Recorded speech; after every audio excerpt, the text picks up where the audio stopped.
1,8 FM Radio Indah, siaran dakwah indah Ahlus Sunnah wal Jamaah.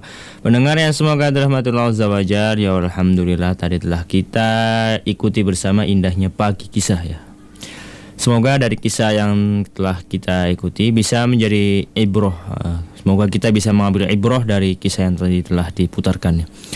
Kemudian insyaallah ta'ala bismillah sajian acara berikutnya yaitu kajian tematik ya, rekaman bersama Al-Ustaz Abu Nasim Mukhtar hafizahullah ta'ala dengan tema bergandengan tangan menopang dakwah. Baik, langsung saja kita putarkan ya, barakallahu fikum. Kami dari studio bertugas mengucapkan selamat mendengarkan.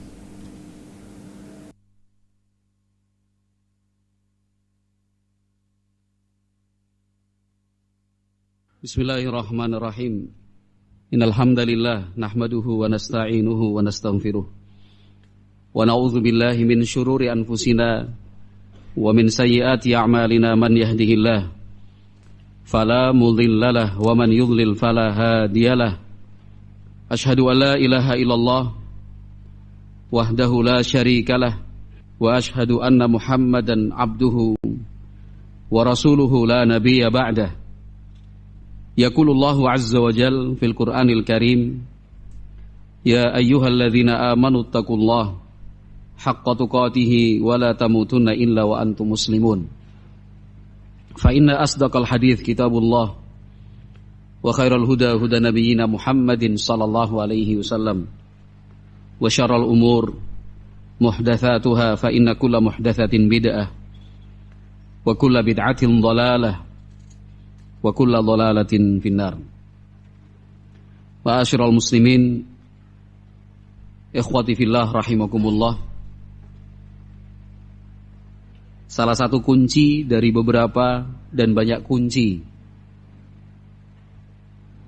kebahagiaan baik di dunia maupun di akhirat nanti adalah kesadaran dan pemahaman yang baik tentang hakikat kehidupan di dunia ini.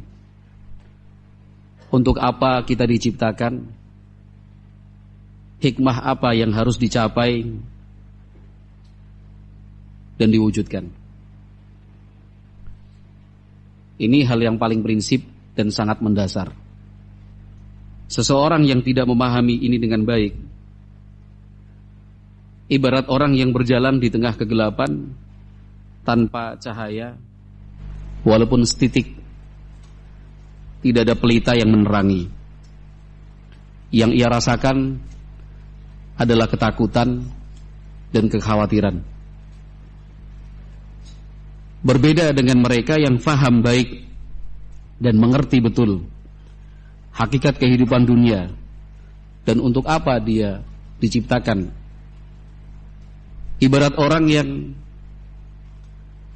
di tengah malam sekalipun tidak mengenal takut, tidak ada was-was, tanpa cemas.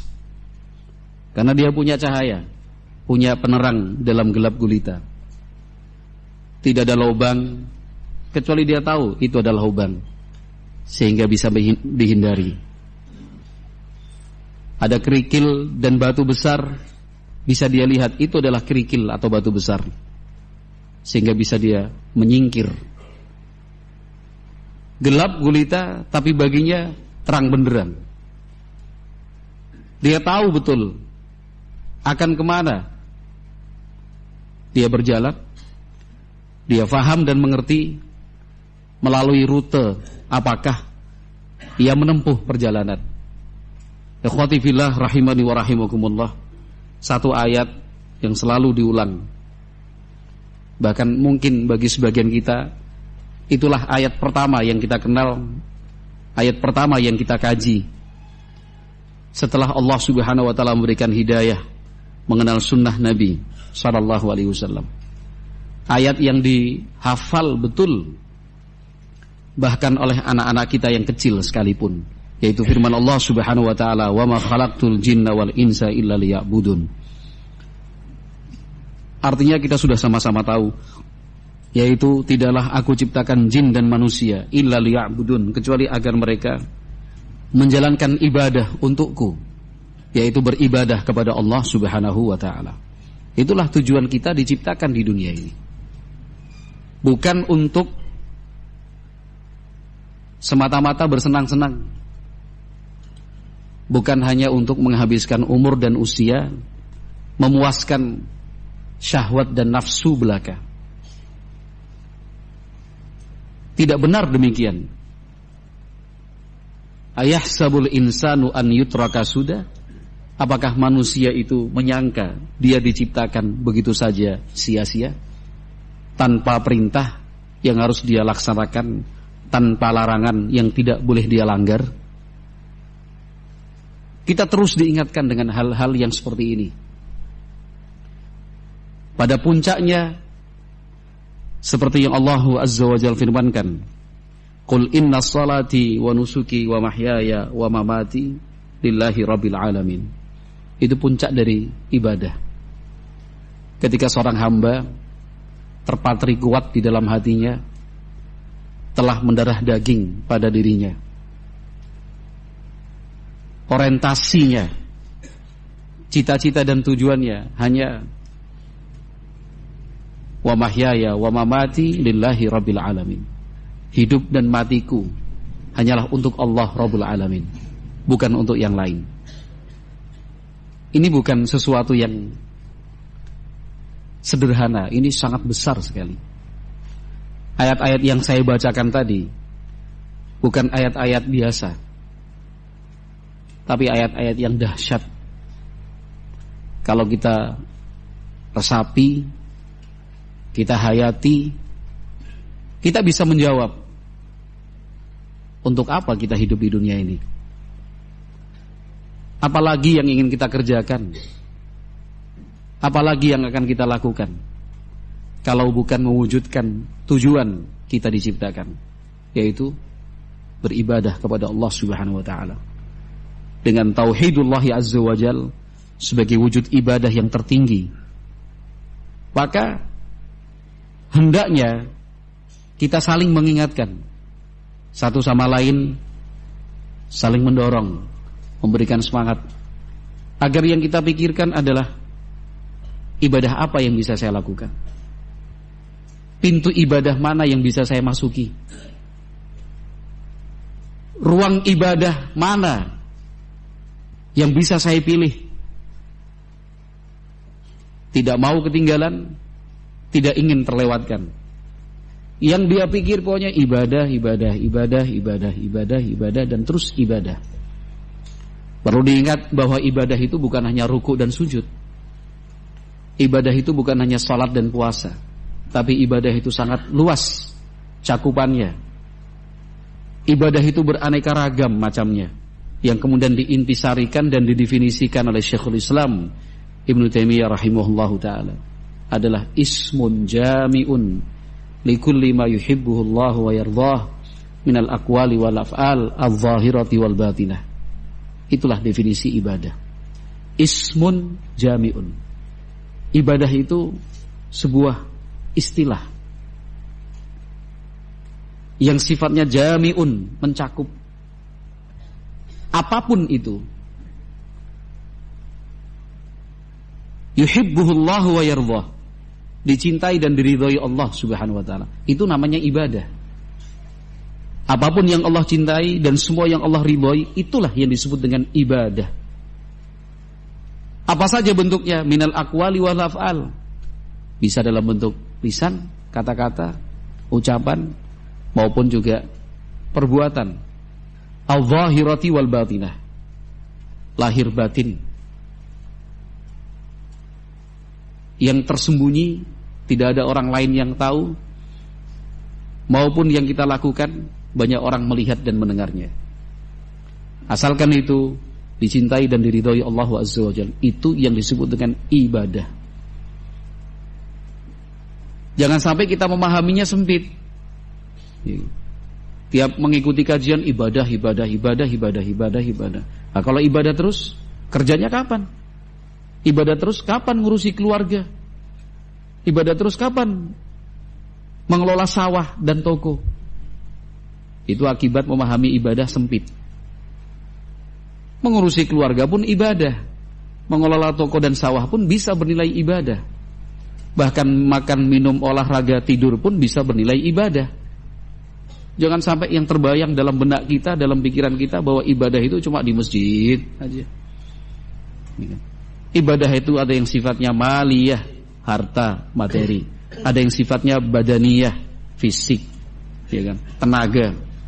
Ada yang sifatnya qalbiyah, hati, ya kan. Ada yang sifatnya qauliyah, ucapan. Banyak pilihannya. Masing-masing menyesuaikan kemampuan.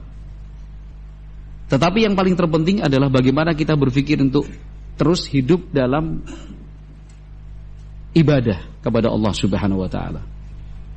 Bahkan sesuatu yang disebutkan oleh Nabi sallallahu alaihi wasallam sampai para sahabat pun bertanya, sesuatu yang mungkin tidak terfikir oleh kita. Tetapi itu disebutkan sebagai contoh oleh Nabi Muhammad sallallahu alaihi wasallam. Sengaja Nabi Muhammad menyebutkan contoh itu. Kata Nabi, wa fi bud'i ahadikum shadaqah. Bahkan melakukan hubungan suami istri yang dilakukan oleh sepasang suami istri, shadaqah, kata Nabi, itu pun sedekah, ibadah itu. Iya.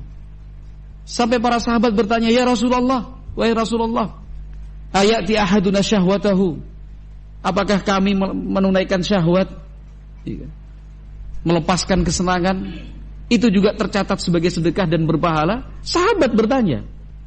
Kata Nabi SAW menjawab dalam bentuk pertanyaan ulang, dalam bentuk pertanyaan kembali. Loh, memangnya kalau dia lakukan itu secara haram, dosa apa enggak? Ya dosa. Seperti itu juga kalau halal, sedekah namanya.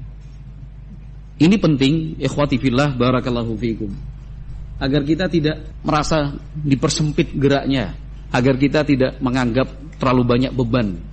Karena ternyata aktivitas dan kegiatan kita itu juga bisa bernilai ibadah. Jelas, wa mahyaya wa mamati lillahi rabbil alamin. Hidup dan matiku itu lillahi rabbil alamin, hanya untuk Allah Subhanahu wa taala rabbul alamin. Maka yang harus kita lakukan adalah at-tanafusu fi umuril akhirah. Bagaimana kita berlomba-lomba di dalam beribadah. Jangan mau ketinggalan. Jangan merasa senang. Jangan menganggap itu sebagai sebuah prestasi ketika namanya tidak disebut, ketika namanya tidak tercatat, ketika dirinya tidak diajak untuk ikut serta dalam praktek-praktek ibadah. Alhamdulillah, nggak jadi panitia. Ya Allah, bangga, sedih mas. Ketika Anda tidak diajak, nama Anda tidak disebut dalam semua bidang, seakan-akan dilupakan. Sedih. Jangan bangga, jangan malah senang, jangan malah bilang yes. Nauzubillah, jangan sampai sedih. Kenapa kita tidak berpikir, ya Allah, apa saya tidak pantas untuk ikut beribadah? Apa saya tidak patut untuk kemudian tidak dilibatkan dalam kegiatan-kegiatan dakwah dan ta'awun, sampai nama saya tidak pernah disebut, saya tidak pernah diajak, tidak pernah dibeli. Kan gitu harusnya. Alhamdulillah masih diajak. Alhamdulillah masih dimasukkan dan digabungkan. Jangan anggap itu sebagai sebuah beban. Itu karunia yang Allah berikan. Itu anugerah yang Allah titipkan. Syukuri, jalani dengan ketulusan dan keikhlasan. Nah, ikhwati fillah rahimani wa rahimakumullah. Allah Subhanahu wa taala berfirman di dalam Al-Qur'an, "Wa fi dzalika falyatanafasil mutanafisun." Di dalam Riyadhus Shalihin karya Imam Nawawi rahimahullah, min kalami sayyidil mursalin, bab yang ke-63, beliau menyebutkan tentang bab at-tanafus fi umuril akhirah. Bagaimana kita mesti berlomba untuk hal-hal yang sifatnya akhirat. Al-Imam Nawawi rahimahullah menyebut satu ayat di dalam surat Al-Mutaffifin ayat 26, yaitu wa fi dzalika falyatanafasil mutanafisun. Untuk hal-hal baik seperti itulah falyatanafasil mutanafisun, hendaknya masing-masing berlomba. Tahu perlombaan kan? Yang namanya perlombaan, yang sudah terdaftar menjadi peserta lomba, mana mau dia dengan sengaja, udahlah biar kalah aja. Yang lainnya berlari, enggak, aku jalan aja. Yang lain sudah jauh, hampir sampai di garis finish, kita masih duduk-duduk ngopi di garis start. Bangga lagi. Ya. Kayak bebas dari penjara lagi. La haula wala quwata illa billah. Allah perintahkan wa fi dzalika falyatanafasil mutanafisun. Jangan mau ketinggalan. Jangan pasif, aktif. Jangan nunggu dijawil baru berangkat. Tapi bertanya, masih ada kesempatan enggak? Ada peluang enggak saya ikut? Harus dicari-cari, harus ditelepon berulang kali, harus di SMS dan di WA oleh banyak orang baru. Yes, berangkatlah. Bagaimana lagi? Terpaksa. Ya. Gak enak sama Ustadz. Ustadz udah datang ke rumah saya, masa saya gak berangkat? Harus dijemput, harus disowani. Yang butuh itu siapa? Jangan berpikir, wah Ustadz butuh sama saya. Keliru kalau cara berpikirnya seperti itu. Harusnya berpikir, Masya Allah, Ustadz tidak melupakan saya. Ustadz mengajak saya untuk sama-sama mencari dan mengejar pahala. Jangan GR lah, merasa tanpa Anda kegiatan gak jalan gitu, tanpa Anda kemudian program mandek gitu. Tidak, agama ini milik Allah. Tanpa Anda, tanpa kita semua, Allah akan menjaga agama ini. Ya kan?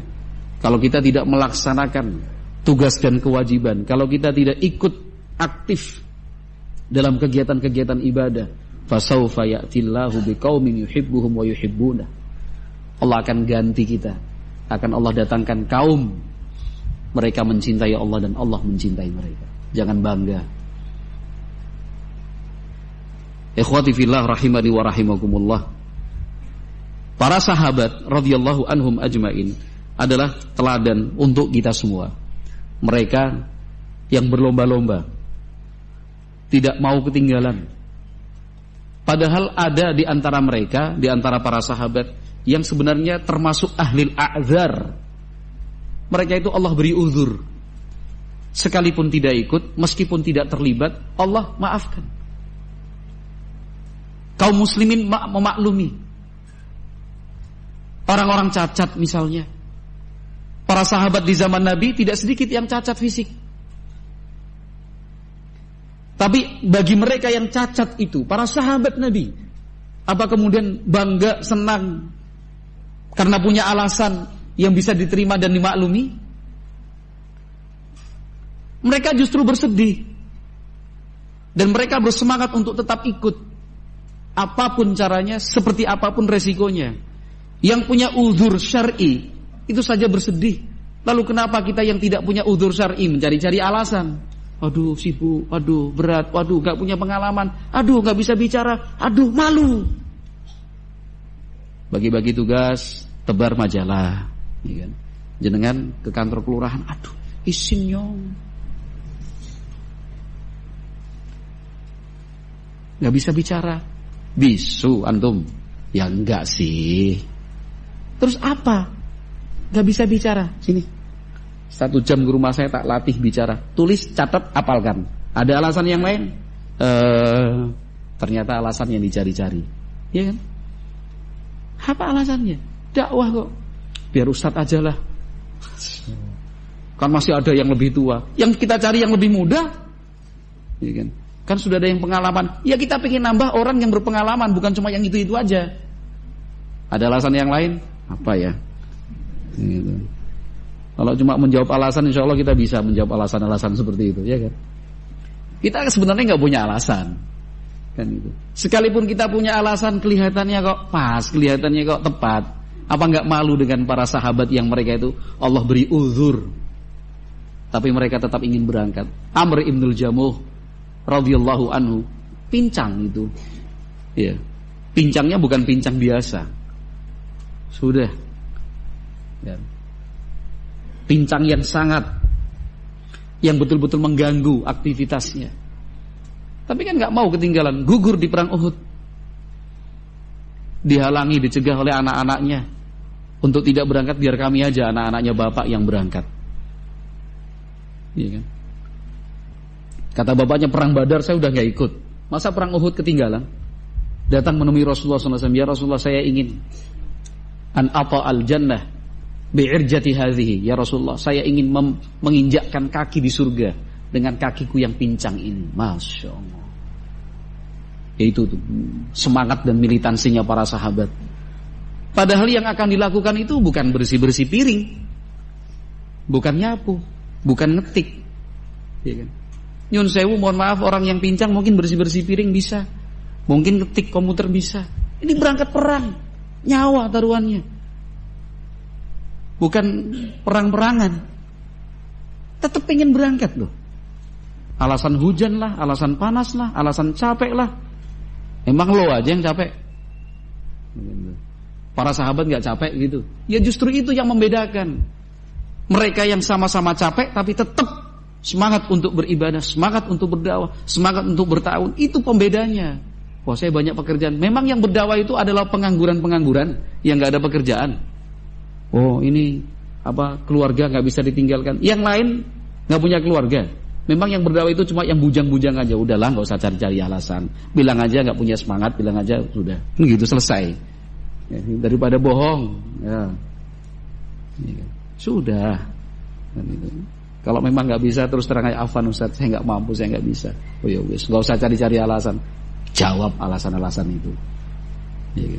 Ini sahabat Nabi, Amr ibnul Jamuh radhiyallahu anhu. Abdullah bin Ummi Maktum, sahabat buta kan? Jadi salah satu muadzinnya Rasulullah sallallahu alaihi wasallam, buta. Meninggalnya di mana? Di atas ranjang, di atas kasur, di dalam rumah, di dalam kamar. Tidak, meninggalnya di medan perang. Orang buta aja ikut perang. Ini masih melek, masih bisa ngelihat, cuma jaga bagian parkir sudah mengeluh, iya kan? Bagian logistik dapur terus, iya kan? Masya Allah. Bagian kebersihan ngumpulin sampah terus, iya kan? Apa ada risiko kematian ngumpulin sampah itu? Dan itu. Misalkan menginjak botol plastik mati, misalkan enggak kan? Alhamdulillah. Ya namanya kematian bisa di mana-mana, tapi yang saya maksud itu risiko, iya kan? Risiko kematian. Yang bagian masak, logistik, parkir, apalagi penerimaan tamu, keamanan, iya kan? Wah, paling susah keamanan. Sebelum acara mulai sampai acara selesai kita pengamanan. Kan itu. Berpikirnya kan alhamdulillah kesempatan kita cari pahala lebih banyak daripada yang lain, kan gitu. Yang lain belum, kita udah bisa cari pahala. Yang lain sudah berhenti, kita masih punya kesempatan nambah pahala. Ini memang orientasinya aja yang berbeda, mindsetnya itu yang harus diperbaiki. Ya kan? Cari pahala, bagaimana kita beribadah lillahi ta'ala. Abdullah bin Ummi Maktum itu meninggalnya di medan perang. Beliau diberi kesempatan untuk memegang bendera. Bayangin, orang buta, sahabat Nabi yang mulia, dipercaya megang bendera. Padahal tahu apa arti bendera? Paham apa arti bendera? Sebuah bendera itu? Iya. Bendera itu kan penanda. Iya. Bendera itu adalah isyarat. Ketika sebuah pasukan bertempur, yang dilihat bendera, oh itu pasukan saya, oh itu kelompok saya. Iya. Kalau benderanya sudah nggak ada, mentalnya jatuh. Waduh, bingung mau kemana kita kumpul, mau kemana kita diarahkan. Bendera arahkan sana. Dipercaya. Kenapa? Semangatnya itu yang luar biasa. Sahabat Abdullah bin Ummi Maktum radhiyallahu anhu. Sahabat Abu Musa al-Asy'ari dan sejumlah sahabat yang lainnya dari Asy'ariyin. Mereka sama-sama menemui Nabi sallallahu alaihi wasallam supaya difasilitasi bisa ikut berangkat dalam perang Tabuk. Nabi mengatakan, la ajidu ma ahmilukum alaih. Saya udah enggak mampu, kata Nabi sallallahu alaihi wasallam. Karena berangkat berperang itu perlu biaya yang sangat tinggi sekali. Iya kan? Perlengkapan, peralatan, logistik, kendaraan, iya kan? Kemudian bekal dalam perjalanan, bekal yang ditinggalkan buat keluarga yang di rumah. Besar biaya perang itu. Rasulullah mengatakan, la ajidu ma ahmilukum alaih, sudah saya nggak bisa lagi menyertakan kalian dalam perang. Itu kan tawallaw wa ayunuhum tafidu minad dami hazanan alla yajidu ma yunfikun. Mereka balik, nangis mereka karena nggak bisa ikut dalam berjihad fisabilillah. Nangis, bukan hore gitu. Bukan pulang malah ketawa-ketawa, enak kita, bisa jalan-jalan kita, seneng gitu. Nangis mereka. Bahkan Ibnul Qayyim dalam Zadul Ma'ad menyebut mereka sebagai al-bakaun, orang-orang yang menangis. Karena itu sejarah penting sekali. Nangis. Kita pun samalah. Yang lainnya berjuang, teman-teman kita ada di garis depan, rapat-rapat sampai malam, pertemuan-pertemuan sampai berhari-hari, membahas, menyusun. Suatu saat kita nggak bisa ikut karena sakit atau mungkin kewajiban sebagai anak untuk merawat orang tua, harus kita sedih, nggak ikut, nggak bisa hadir. Kembali lagi itu kan ke mindset, orientasi kita itu hidup sebenarnya itu apa sih? Untuk ibadah atau untuk yang lain? Kalau kita sudah punya mindset, ya kan, cara berpikir dan dasar berpikir kita hidup ini di dunia adalah untuk ibadah, maka kan kita tidak mau ketinggalan untuk beribadah. Suatu saat kita tidak bisa ikut dalam beribadah, ya kita sedih. Ikhwati fillah rahimani wa rahimakumullah. Al-Imam Nawawi rahimahullah menyebutkan sebuah hadis yang diriwayatkan oleh Al-Imam Al-Bukhari dan Muslim dari sahabat Sahal bin Sa'din radhiyallahu anhu, anna Rasulullah sallallahu alaihi wasallam utiya bisyarabin fashariba minhu wa an yaminihi ghulamun wa an yasarihi al-ashyakhu faqala lil ghulami ata'dhanu li an u'tiya haula faqala al-ghulamu la wallahi ya Rasulullah la uthiru binasibi minka ahadan fatallahu Rasulullah sallallahu alaihi wasallam fi yadihi. Kata Imam Nawawi, wa hadzal ghulam huwa ibnu Abbas radhiyallahu anhuma. Diceritakan oleh sahabat Sahal bin Sa'ad As-Sa'idi radhiyallahu anhu bahwa ada suatu pertemuan Nabi Muhammad sallallahu alaihi wasallam disuguhi minuman. Ya. Disajikan minuman. Nabi Muhammad minum. Selesai minum, posisi yang hadir ketika itu sebelah kanan Nabi Muhammad ada remaja. Ada remaja, masih muda belia. Di sebelah kiri orang-orang tua.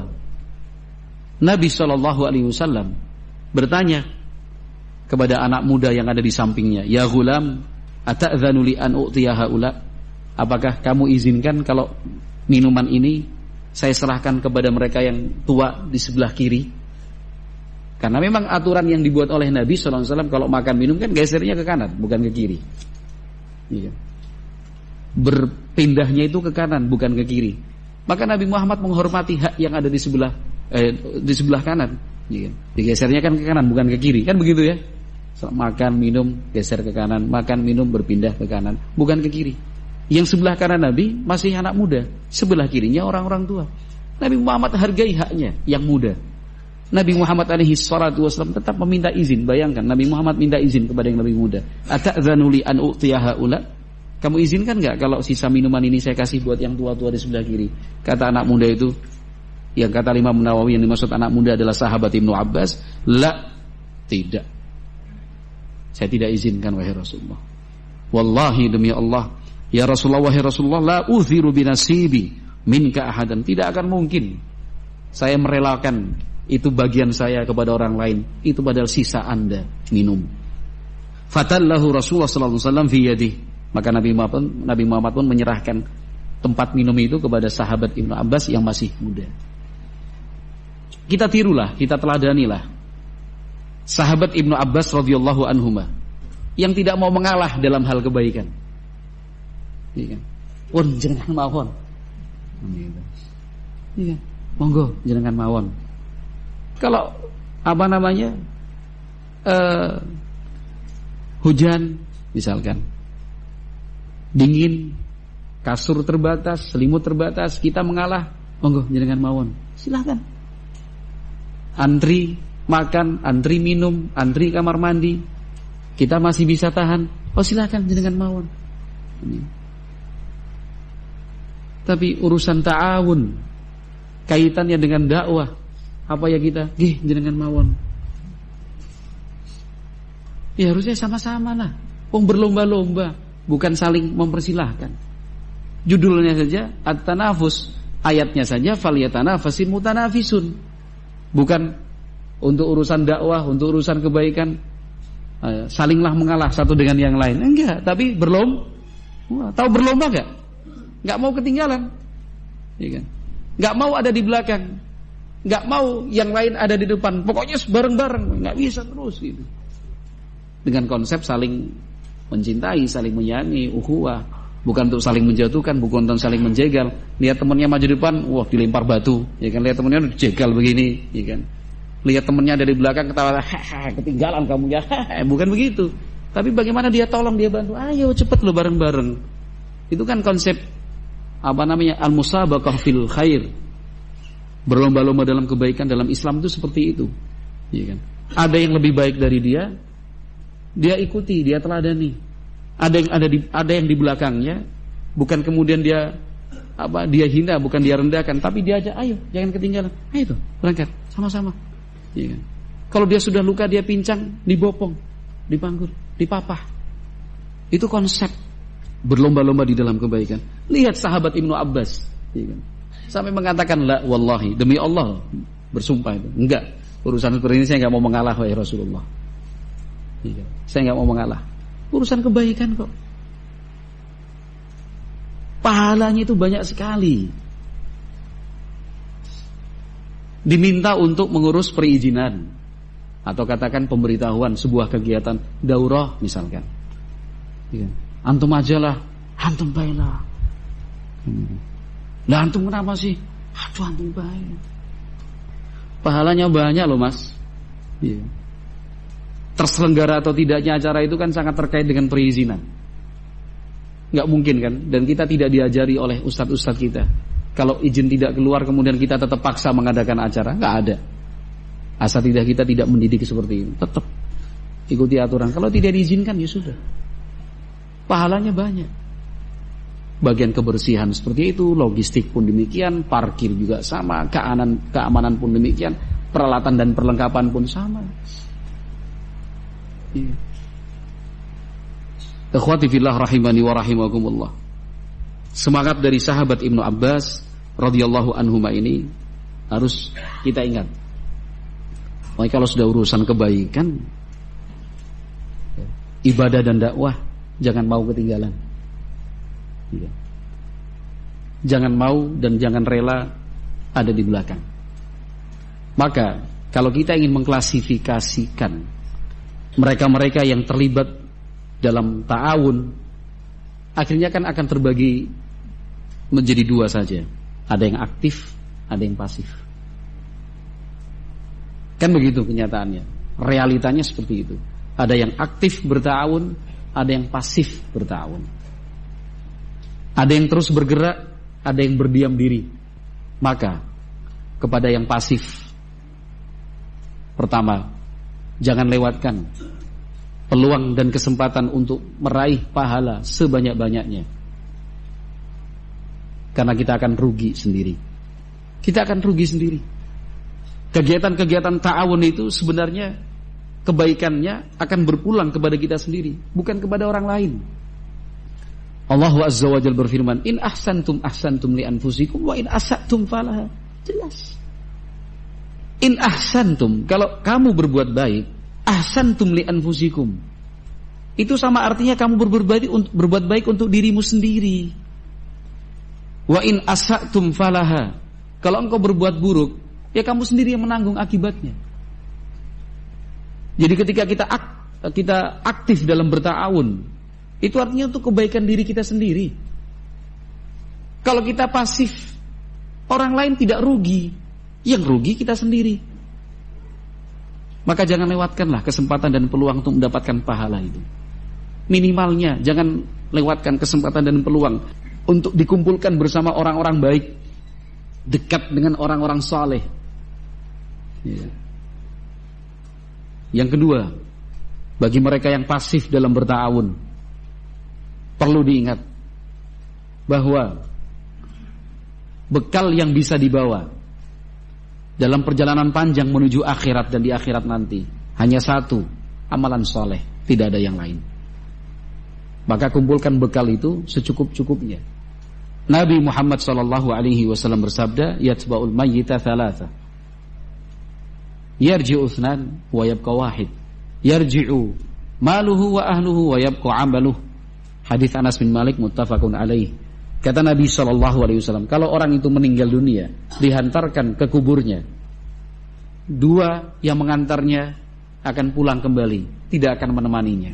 Hanya satu yang selalu bersamanya, keluarganya pulang kembali, yang walaupun menangis, terseduh-seduh, terisak-isak saat itu, pulang ke rumah sudah tertawa.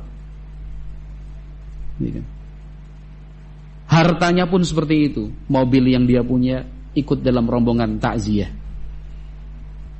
Tapi setelah dia dikuburkan, mobil dan segala sesuatunya pulang kembali ke rumah untuk menjadi warisan yang dibagi-bagikan.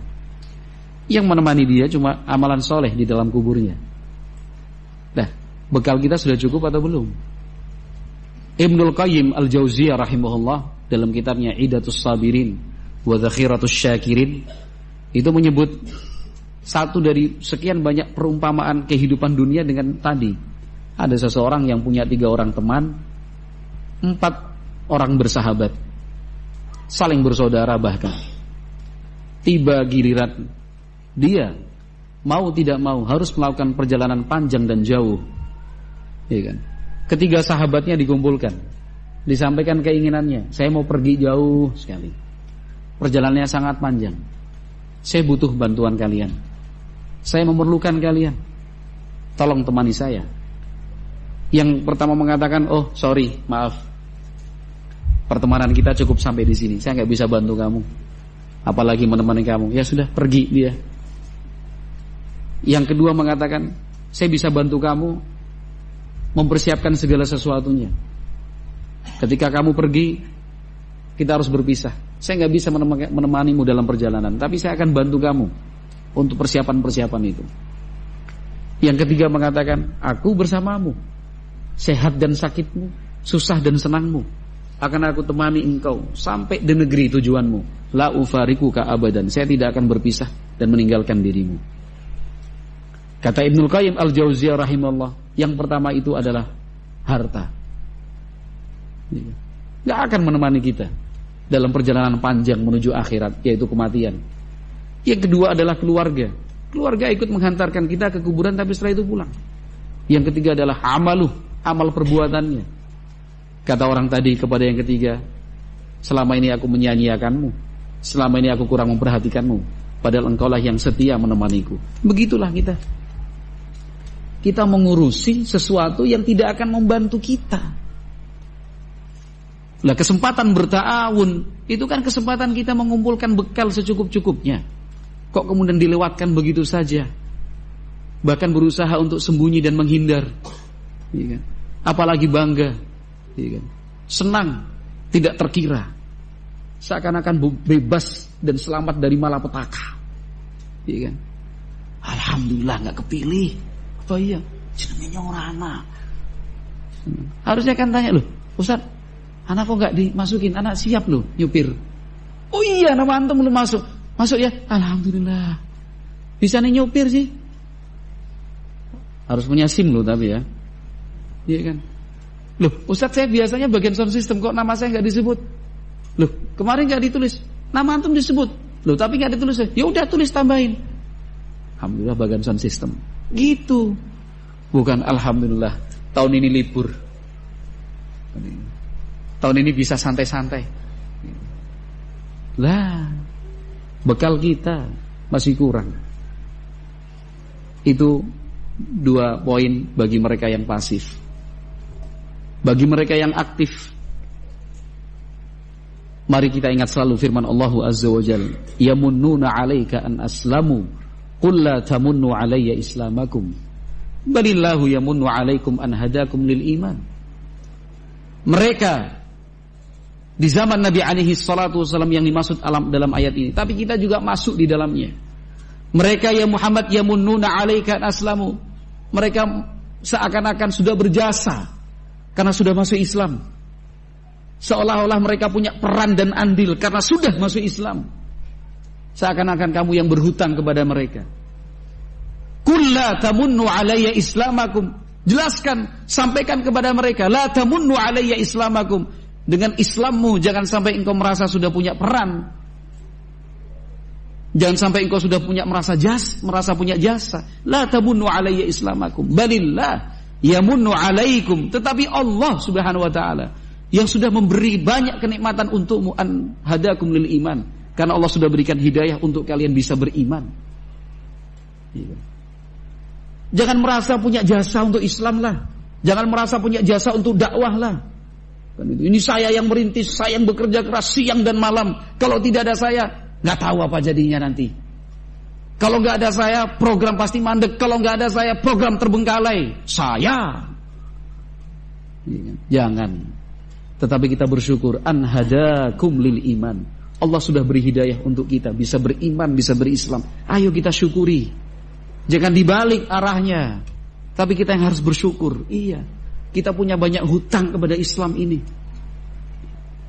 Kita yang punya kewajiban bersyukur kepada Allah Azza wa Jalla. Karena yang Allah berikan buat kita sudah terlalu banyak. Kalau dibanding-bandingkan, apa sih yang sudah kita berikan untuk Islam ini? Apa yang sudah kita berikan? Jangan-jangan kita malah jadi beban. Jangan-jangan kita yang selama ini justru yang buat masalah. Jangan-jangan. Introspeksi dirilah. Kan itu. Balillahu yamunnu alaikum an hadakum lil iman. Justru Allah Subhanahu wa taala yang sudah memberi banyak untuk kita. Dan yang paling terpenting serta paling mahal, an hadakum lil iman. Allah berikan hidayah untuk kalian beriman dan berislam. Yang kedua, mari kita ingat selalu ucapan Saifuddin Qutuz rahimahullah, seorang sultan dari kerajaan Mamalik di Mesir, sultan keempat setelah Ratu Syajaratud Dur, kemudian Ali dan putranya Mansur, atau sebaliknya Mansur dan putranya Ali. Ketika keganasan pasukan Mongol, mereka yang menghancurkan banyak negeri, pasukan Mongol yang sudah membakar Baghdad, yang membuat sungai-sungai Eufrat dan Tigris di Baghdad berubah warna menjadi hitam bercampur merah, tinta dan darah.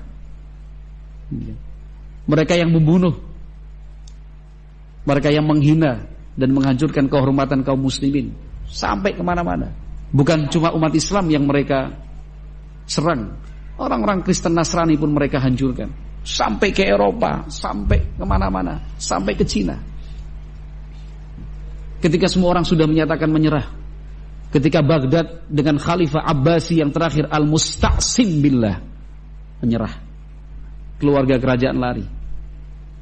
Saifuddin Qutuz rahimahullah dengan panglima perangnya Baybars rahimahullah, Ruknuddin gelarnya, berangkat dari Mesir, menghimpun pasukan dari berbagai wilayah dan daerah kekuasaan Khilafah Al-Mamluk Mamalik dalam perang Ainun Jalut.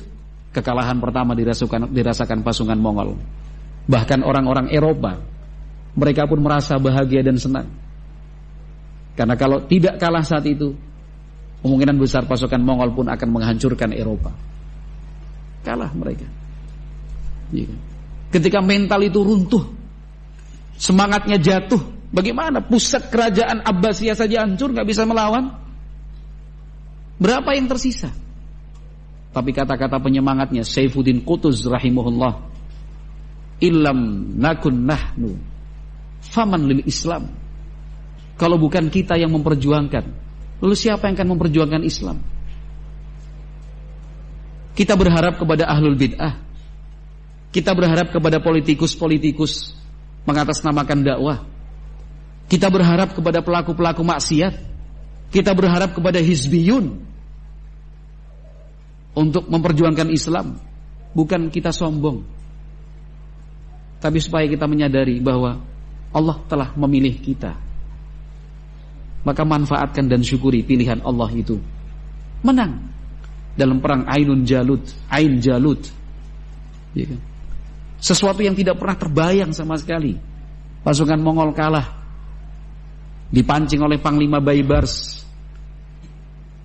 dengan sepertiga pasukan Muslim, kurang lebihnya. Pasukan Mongol ditarik, dibawa, dipancing untuk masuk dalam jebakan lembah yang diapit oleh 2 gunung. Pancing. Pasukan Mongol terpancing. Ketika sudah terjepit, pasukan yang dipimpin oleh Sultan Saifuddin Qutuz seperti banjir dari arah kanan kiri. Kalau bahasa kerennya killing zone. Sudah ladang pembantaian di situ.